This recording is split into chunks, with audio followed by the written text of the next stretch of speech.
আজকে সন্ধ্যায় ইসকন মন্দিরে যাচ্ছি প্রদীপ দেখাতে। হ্যালো সবাইকে, ভালো আছেন নিশ্চয়ই। হাত মুখ ধুয়ে নিচ্ছি প্রথমেই।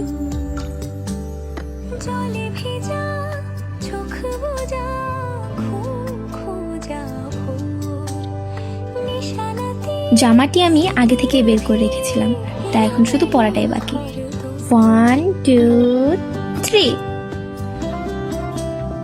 এবার তাড়াতাড়ি রেডি হয়ে নি, নয়তো সন্ধ্যার প্রদীপ রাতেই দেখাতে হবে।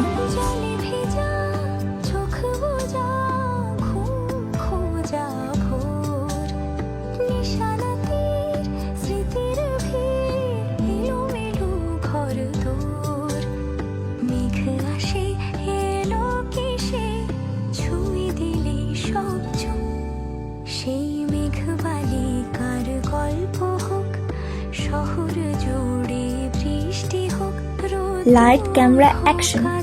ও কিছু না, ক্যামেরা সেট করে সেজন্য বলেছি।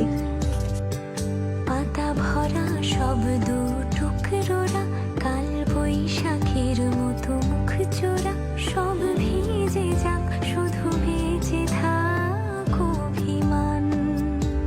নতুন সকাল হলো, কপাল ছুলো তোমারই, বেঁধে রাখতে পারলে।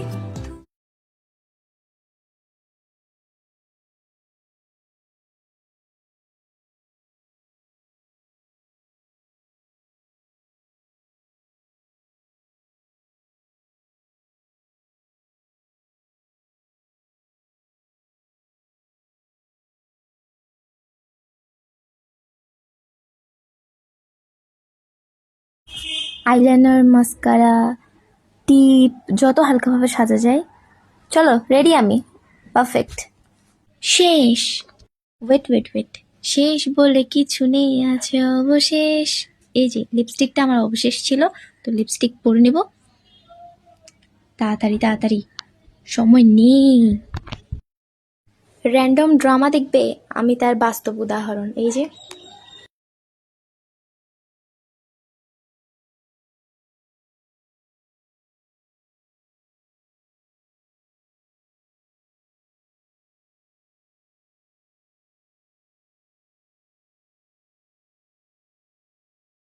টুকি।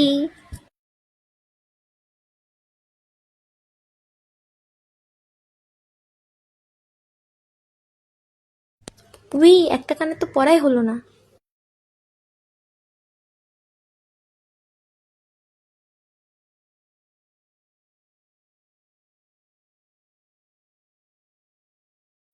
মায়ের সন্ধ্যের পুজো দেওয়া শেষ, তারই প্রসাদ।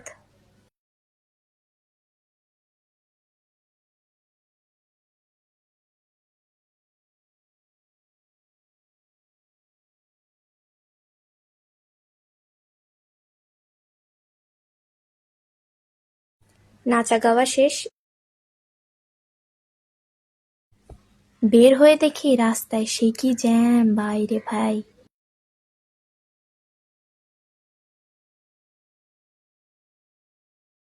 কি দারুণ হাওয়া দিচ্ছিল বাইরেটা, কি আর বলবো।